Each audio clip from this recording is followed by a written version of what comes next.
সড়কের দৈর্ঘ্য ৩৮ কিলোমিটার। এর মধ্যে ঝুঁকিপূর্ণ বাঁক রয়েছে ১৩৫টি। ভাঙা খানাখন্দ স্থানে স্থানে।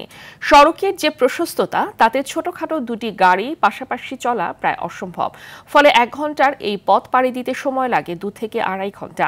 ব্রাহ্মণবাড়িয়ার কোনাঘাট থেকে করুইকান্দি ফেরিঘাট পর্যন্ত এই সড়ক দিয়ে প্রতিদিন চলাচল করছে কয়েক হাজার যানবাহন, ঘটছে দুর্ঘটনা। ব্রাহ্মণবাড়িয়ার প্রতিনিধি আজিজুর রহমান পায়েলের পাঠানো তথ্যচিত্রে আরও জানাচ্ছেন সাকিব আল হাসান।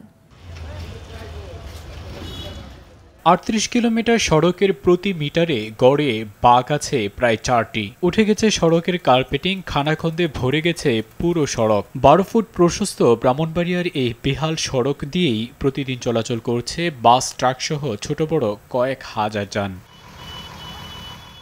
১৩৫টি বাঁক ও সড়কের বেহাল অবস্থা হওয়ায় ৩৮ কিলোমিটারের এই সড়ক পার হতে সময় লাগছে ২ থেকে আড়াই ঘন্টা। বর্ষা এলে জমছে পানি, নিয়ন্ত্রণ হারিয়ে প্রায়ই ঘটছে দুর্ঘটনা। অনেক মোড় আছে, এই মোড়ের কারণে আপনার ২ ঘন্টা ১.৫ ঘন্টা লেগে যায়।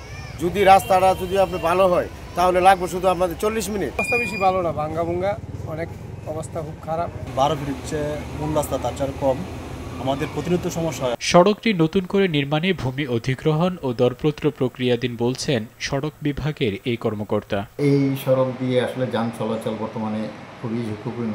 তবে আসার কথা হলো এই সড়কটি নতুনভাবে নির্মাণের জন্য একটি প্রকল্প পাস হয়েছে। ঠিকাদার নিয়োগের পাশাপাশি আমাদের অধিগ্রহণ প্রক্রিয়াটা ত্বরান্বিত করতে পারলে আমরা এই প্রকল্পটি দ্রুত বাস্তবায়ন করতে পারব। দ্রুত ভূমি অধিগ্রহণ ও দরপত্র প্রক্রিয়া শেষে কর্তৃপক্ষের যথাযথ নজরদারিতে নির্মাণ হবে এই সড়ক, এমনটাই প্রত্যাশা এই সড়কে চলা লাখো মানুষের।